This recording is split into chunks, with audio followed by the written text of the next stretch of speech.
कक्षा 10 NCERT math का book हम लोग देख रहे हैं, जिसमें चैप्टर 13 का एक्सरसाइज 13.2 हम लोग देखेंगे। वीडियो स्टार्ट करने से पहले आप लोग वीडियो को लाइक कर दें, सब्सक्राइब करें, चैनल को सब्सक्राइब कर दें। और क्वेश्चन नंबर हम लोग 4 देखेंगे। क्वेश्चन नंबर 4 3 नंबर तक हम लोग कर चुके हैं। अगर आप लोग वीडियो नहीं देखे हैं तो मैं डिस्क्रिप्शन में लिंक दे दूंगा, आप लोग देख लीजिएगा। क्वेश्चन नंबर 4 कह रहा है कि एक कलमदान घनाभ के आकार की एक लकड़ी से बना है। ये एक कलमदान है और ये एक लकड़ी के घनाभ से बना हुआ है। इसी में क्या है, कलम है।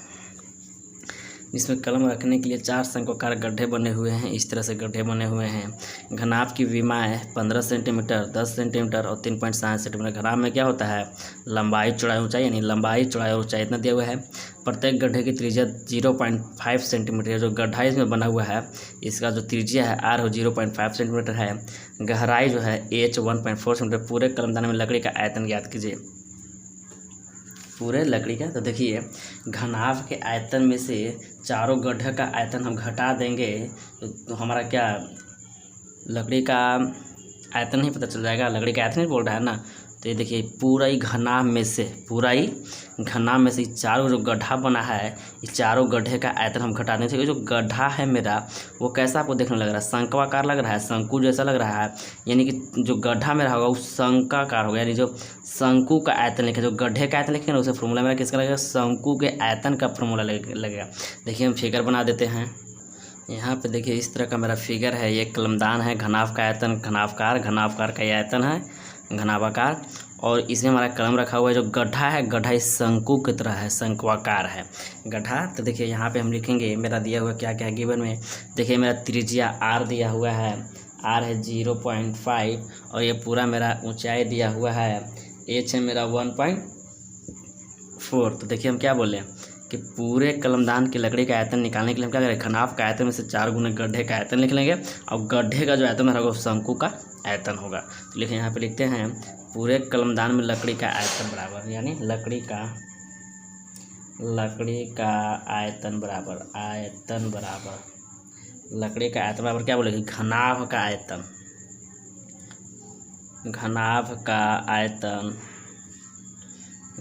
आयतन में से हम किसको घटा देंगे, 4 गुने गड्ढे का आयतन। गड्ढे का आयतन मतलब क्या, गड्ढे का आयतन। यानी किसी फार्मूला किसका लगेगा, बार बार बता रहे, एक चीज़ रिपीट कर रहे हैं, शंकु का आयतन का फार्मूला लगेगा। देखिए घनाभ का आयतन क्या होता है, LBH माइनस 4 गुने गड्ढे का आयतन, शंकु का आयतन क्या होता है 1/3 गुने पाई R स्क्वायर H। यहाँ पे देखिए LBH मेरा सीधा क्वेश्चन दिया हुआ है 15 गुने 10 गुने 35, 15 गुने 10 गुने 3.5 है, 35 नहीं 3.5 है, माइनस 4 गुने 1/3 गुना पाई का मान क्या है मेरा 22/7 गुने R देखिए कितना है 0.5। यानी 0.5 को क्या हम 1/2 लिख सकते हैं, 1/2 इंटू 1/2 गुना ऊंचाई कितना है 1.4। ठीक है, अब देखिए जो कटने वाला उसको हम काटेंगे। 7 से कटेगा 0.2, 2 दूना 4 से 4 कैंसिल, और कटेगा नहीं कटेगा तो देखिए क्या करेंगे, 15 दहाँ के 150 और 15 इसे मल्टीप्लाई करेंगे तो ये मेरा हो जाएगा 525 माइनस, देखिए यहाँ पे गुना करेंगे, इधर बचा है 22 और 0.2 यानी 22 दूना 44, 4.4, इसमें 3 से हम डिवाइड देंगे तो हो जाएगा 1.47। 525 में से 1.47 घटाएंगे तो बचेगा 523.53 सेंटीमीटर क्यूब। यही मेरा क्या हो जाएगा, लकड़ी के, यानी पूरे कलमदान में लकड़ी का आयतन मेरा हो जाएगा 523.53 सेंटीमीटर क्यूब। ठीक है, क्वेश्चन नंबर हम लोग सीधा 5 देखेंगे। क्वेश्चन नंबर 5 देखिए, बोल रहा है कि एक बर्तन एक उल्टे शंकु के आकार का है। इसकी ऊंचाई 8 सेंटीमीटर है और इसके ऊपरी सिरे की त्रिज्या 5 सेंटीमीटर है। जो खुला ऊपर का जो सिरा है वो खुला हुआ है, यह ऊपर तक पानी से भरा हुआ है। जब इस बर्तन में शीशे की कुछ गोलियां हैं जिनमें प्रत्येक 0.5 सेंटीमीटर त्रिज्या वाला एक गोला है डाली जाती है, तो इसमें भसे भरे हुए पानी का 1/4 भाग बाहर निकल जाता है। बर्तन में डाली गई शीशे की गोलियों की संख्या ज्ञात कीजिए। देखिए, देखते हैं, इसमें फिगर बनाते हैं पहले हम लोग। ये देखिए, मेरा शंकु के आकार का क्या है, मेरा बर्तन है और इसका ऊंचाई जो है 8 है और त्रिज्या मेरा जो है वो 5 दिया हुआ है। देखिए, यहाँ पे हम लिख देते हैं शंकाकार बर्तन की ऊंचाई मेरा दिया हुआ है। शंकाकार बर्तन की ऊंचाई जो मेरा इसका है बर्तन की, देखिए पूरा क्या है 8 दिया हुआ है। और इसमें शंकाकार बर्तन का त्रिज्या दिया हुआ है कितना, शंकाकार बर्तन की त्रिज्या कितना दिया हुआ है 5। अब इसमें देखिए कि एक चीज़ जो गोला डाला जाता है, गोली जो डाला जाता है उसका त्रिज्या मेरा दिया हुआ है। गोली का त्रिज्या कितना है 0.5 है। गोली का त्रिज्या भी है ना, देखिए यहाँ पे लिखते हैं सिरे की गोली की त्रिज्या, सिरे की गोली की त्रिज्या, गोली की त्रिज्या मेरा जो दिया हुआ है 0.5 दिया हुआ है।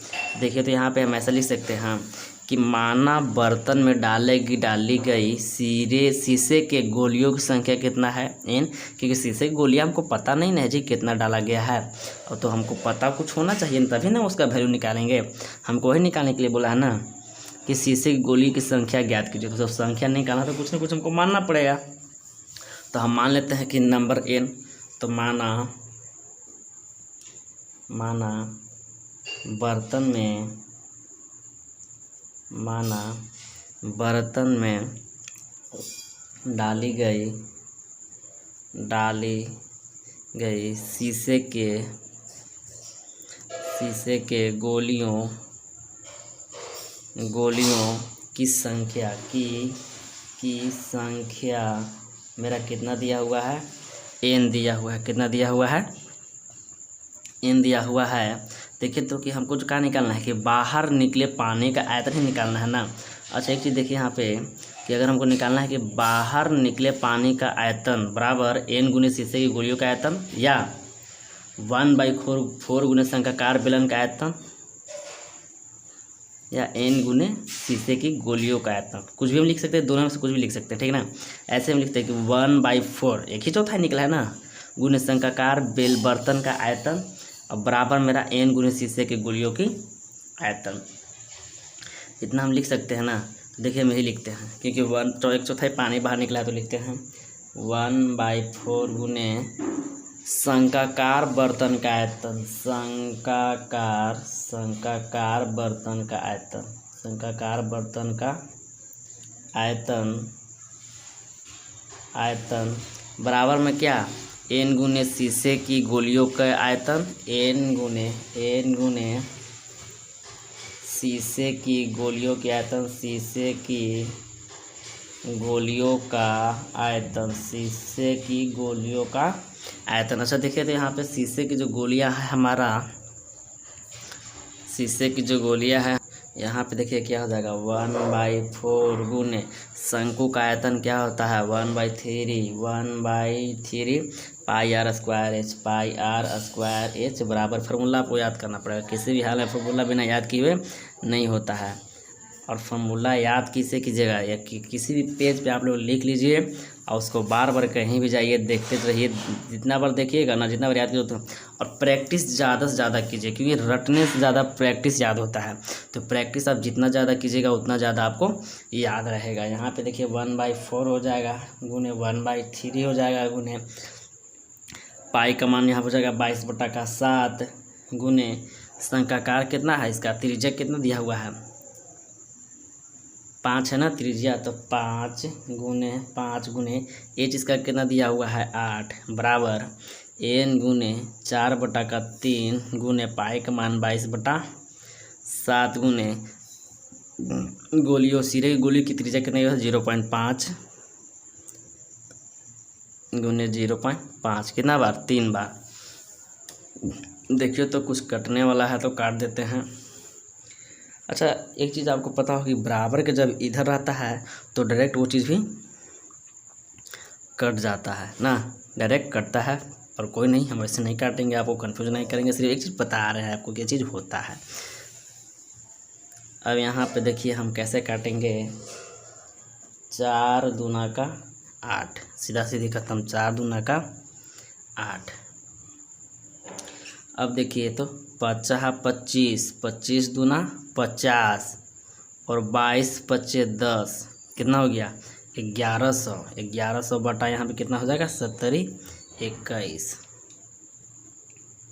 1100 बटा का 70 21 कैसे, 25 25 दूना 50 और 22 पच्चे 10, 110 और 1 0। 1100 बटा का 70 21 बराबर n गुने, देखिए 70 नीचे कितना 21 है, तो 0.5 गुने 0.5 गुने 0.5, 22 चौ 88, 88 में 0.5 गुने 0.5 से गुना करते हैं तो सीधा सीधी मेरे कितना आ जाता है 21, कितना आ जाएगा, सॉरी 11 आ जाता है 11, क्योंकि ये दशमलव हटना है।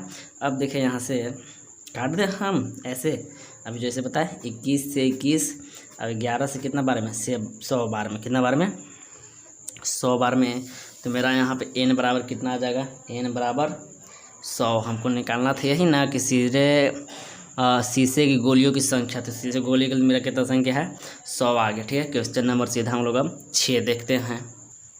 क्वेश्चन नंबर 6 बोल रहा है कि ऊंचाई 220 सेंटीमीटर और आधार व्यास 24 सेंटीमीटर वाले एक बेलन जिस पर ऊंचाई 60 सेंटीमीटर और त्रिज्या 8 सेंटीमीटर वाला एक अन्य बेलन आरोपित है से लोहे का एक स्तंभ बना है। इस स्तंभ का द्रव्यमान ज्ञात कीजिए, जबकि दिया है 1 सेंटीमीटर लोहे का द्रव्यमान लगभग 8 ग्राम होता है। देखिए करा कि एक बेलन है और जिसमें ऊंचाई 7 सेंटीमीटर वाला त्रिज्या 8 सेंटीमीटर वाला एक अन्य बेलन आरोपित है। एक बेलन पहले से है, उस पर एक छोटा बेलन और आरोपित है। देखिए हम फिगर बनाते हैं, उसके बाद समझाते हैं कैसे। यहाँ पे देखिए ये मेरा एक बड़ा बेलन दिया हुआ है और उसी में एक छोटा बेलन अध्यारोपित है, जिसमें बड़े बेलन की ऊंचाई मेरा कितना है 220 और छोटे बेलन की ऊंचाई है 60। और ये देखिए पूरा व्यास दिया है बड़े बेलन का 24, तो ये कितना हो जाएगा, त्रिज्या 12 हो जाएगा। और छोटे बेलन का जो मेरा त्रिज्या दिया हुआ है कितना दिया हुआ है 8 दिया हुआ है। देखिए हम सबको बारी बारी से लिख देते हैं। बड़े बेलन की त्रिज्या 12, बड़े बेलन की त्रिज्या, इसको हम लोग R1 मान लें 12। अब देखिए बड़े बेलन की ऊंचाई कितने दिया हुआ है, बड़े बेलन की ऊंचाई, इसको हम लोग H1 मान लें, कितना दिया ऊंचाई पूरा 220। अब देखिए छोटे बेलन की त्रिज्या, छोटे बेलन की त्रिज्या, छोटे बेलन की त्रिज्या, इसको हम लोग R2 मान लें, कोई दिक्कत, कितना 8। और छोटे बेलन की ऊंचाई, छोटे बेलन की ऊंचाई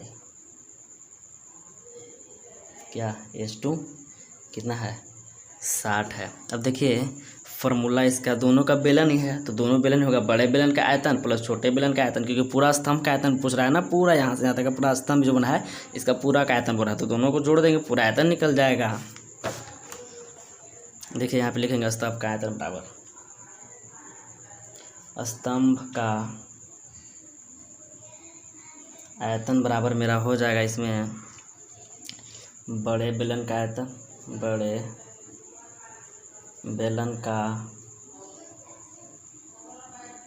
आयतन प्लस छोटे बेलन का आयतन, छोटे बेलन का आयतन। देखिए सबका फॉर्मूला एक ही होगा, जो मेरा हम R1 H1 और R2 H2 माने हैं उसमें से आपको समझना है। यहाँ पे देखिए बड़े बेलन के लिए हम क्या माने थे, R1 माने थे, तो क्या हो जाएगा पाई R1 का स्क्वायर और H1 प्लस पाई R2 का स्क्वायर और H2। ठीक है, कोई दिक्कत नहीं। पाई पाई यहाँ से हम दोनों कॉमन ले लेते हैं, यहाँ बचा क्या R1 का स्क्वायर H1 प्लस R2 का स्क्वायर H2, कोई दिक्कत। देखिए तो पाई R1 मेरा कितना माने थे, दिया हुआ है 12, यानी 12 का स्क्वायर गुना H1 मेरा कितना था 220, प्लस R2 कितना था 8, यानी 8 का स्क्वायर गुना H2 कितना था 60। देखिए कितना है पाई, ये देखिए 12 का स्क्वायर 144 गुना 220 प्लस 8 का स्क्वायर 64 गुना 60। देखिए तो ये हो गया पाई। 144 में हम लोग 220 से गुना करेंगे तो हमारा हो जाता है 31,680। 31,680 प्लस 64 में 60 से गुना करेंगे तो 6 चौका 24 के 4 बचेगा 2, 6 छक 36 और 2 38 और 0 का 0। अब देखिए पाई का मान हमको कंडीशन दिया हुआ है क्वेश्चन में 3.14 लेना है, 3.14 लेना है गुना ये को जोड़ेंगे तो 31,680 और 3,840 को जो हम जोड़ेंगे तो ये पूरा हमारा हो जाएगा 35,520। 35,520 और 35,520 में जब हम 3.14 से मल्टीप्लाई करेंगे तो मेरा आ जाएगा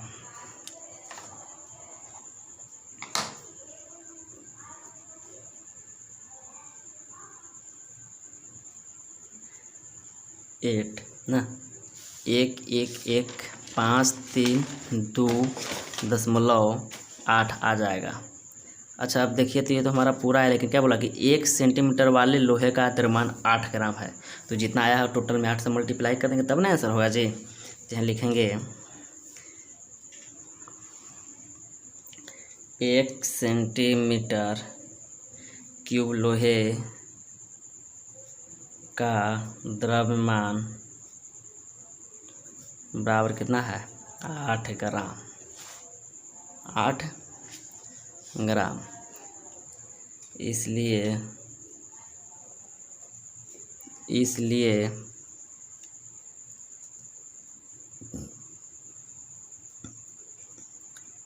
इतना सेंटीमीटर क्यूब लोहे का द्रव्यमान, लोहे का द्रव्यमान हो जाएगा। तो हम गुना कर देंगे 8 से, गुने 8 बराबर कितना हो जाएगा 89,62.4 ग्राम। 4 ग्राम। और देखिए ग्राम में हमको आंसर केजी में होना चाहिए ना, तो केजी में आंसर लाने के लिए क्या करेंगे, ग्राम को केजी में कन्वर्ट करने के लिए हम क्या करते हैं कि 1000 से हम डिवाइड दे देंगे तो हो जाएगा 8,9,2.62 केजी। मेरा क्या हो जाएगा आंसर हो जाएगा। और आज के वीडियो में बस हम लोग इतना ही देखेंगे। अगले वीडियो में इसका क्वेश्चन नंबर 7 और